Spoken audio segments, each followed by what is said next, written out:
proper fraction if the numerator is less than denominator. Improper fraction if the numerator is greater than denominator.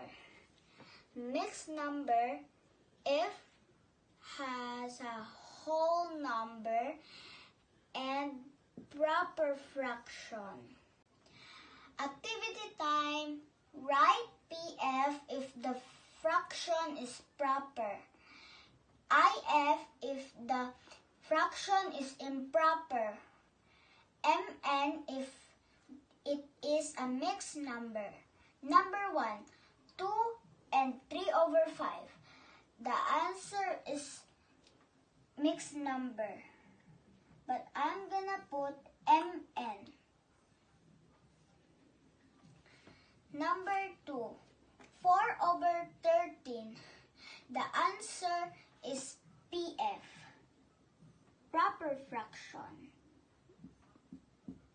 Bakit? Because the numerator is less than the denominator. Number 3, 15/11. The answer is IF.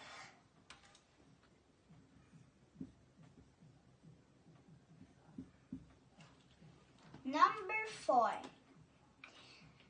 7 and 5/7. The answer is MN.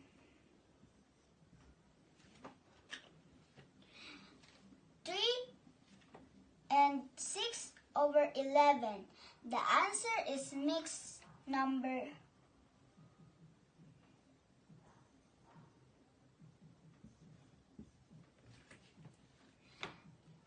Number 6, 21/53. The answer is PF.